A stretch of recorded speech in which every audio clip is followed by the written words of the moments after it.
Welcome to English Tutorials. I'm Hardik Thakkar, a faculty of English department at St. Xavier's College, Ahmedabad. In this video lecture, I'm going to share my knowledge on the political and social background of the Restoration Age.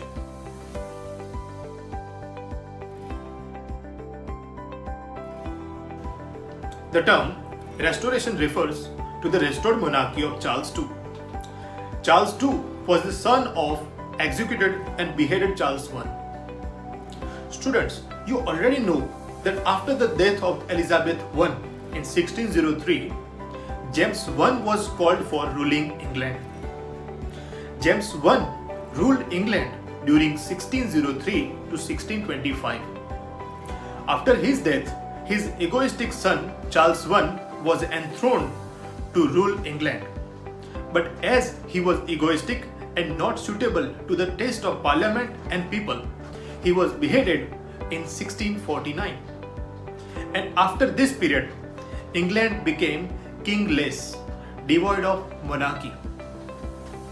So, for the next 11 years until 1660, the Parliament led by Oliver Cromwell ruled the country. This duration of 11 years, devoid of monarchy, is named as the Commonwealth period or the interregnum. In 1660, after the death of Oliver Cromwell, the Cromwell's son Richard Cromwell found himself unable to run the parliamentary rule on England. Then the Parliament decided to call back Charles II, the son of Charles I, who went into exile in France when he was just 20 years old when his father was beheaded. So when Charles II came to England and when enthroned to England, the monarchy was restored. Therefore, by historians, this duration is named as the Restoration Age.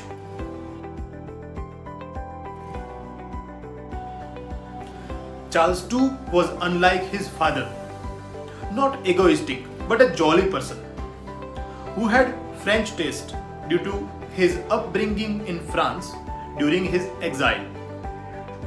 He had several love affairs and illegitimate children out of the affairs.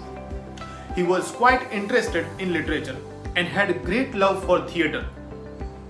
And therefore, as a result, the theatres were reopened. Likewise, several other art or other art forms got revived, which was banned during the Puritan age. Friends, another name of the Commonwealth period was the Puritan age, since that period was governed by a stern religious sect called Puritan.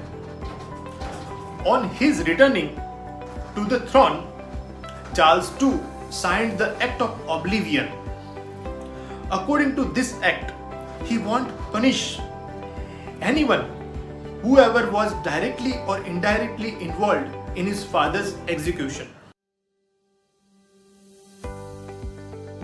The Restoration era is also known as the Age of Enlightenment or the Age of Reason, as there were several philosophical discoveries and discussion took place during this time.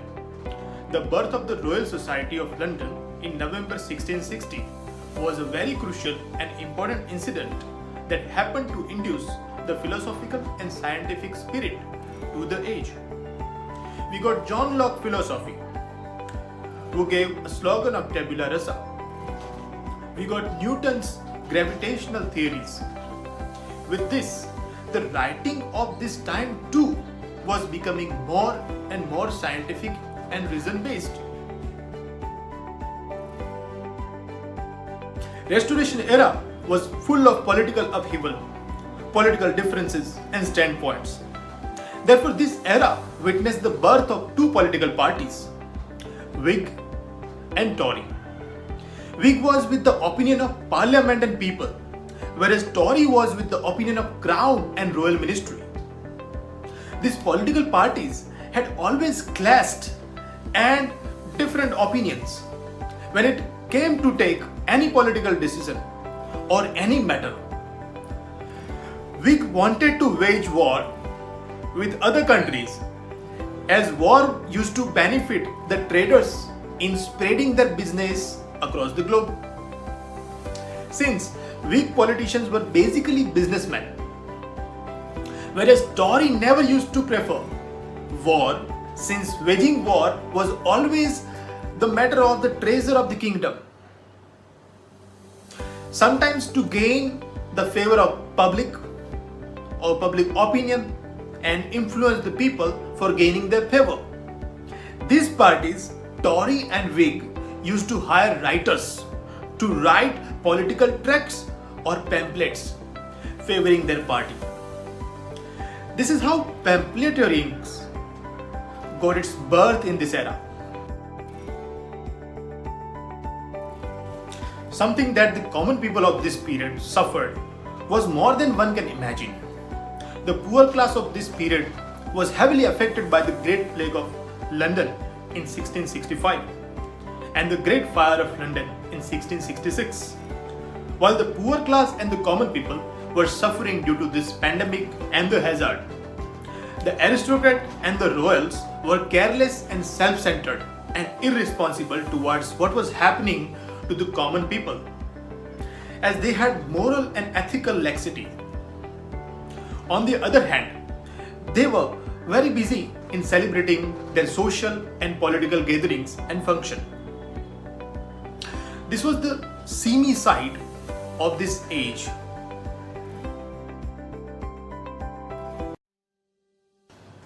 This era also witnessed political upheaval based on the choices of religion. It was quite a mystery for the people to know which religion Charles II used to believe.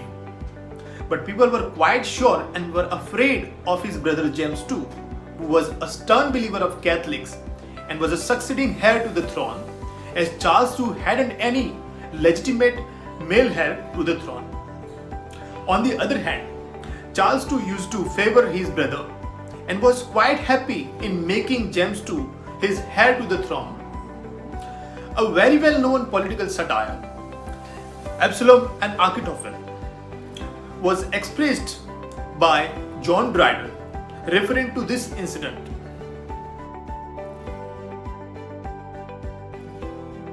Finally, people had to accept James II as a ruler. After being enthroned, James II started imposing rules of favoring Catholic religion, and he started suppressing Presbyterian Protestant in the kingdom. This was quite noticeable to the people. He started adding Catholic ministries in his court and started excluding the dissenters.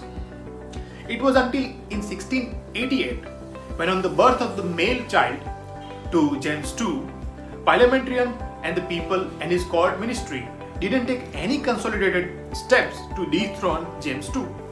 But after this, they in unison decided to call Williams of Orange and Mary. William of Orange was the son-in-law, whereas the Mary was the eldest daughter of James II. They decided to call them to depose James II and to rule England. Finally, James II was replaced, and in 1688, Mary and William III enthroned to England. Politically and historically, here in 1688, with the deposition of James II, the Restoration period ended too.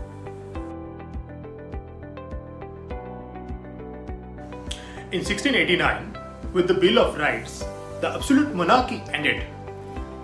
With the bill, people also received the freedom of speech.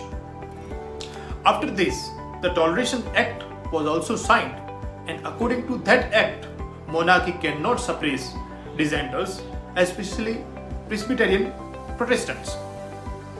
So this was about the political and social background of the Restoration age. Don't forget to like, subscribe and share this video. Thank you for watching.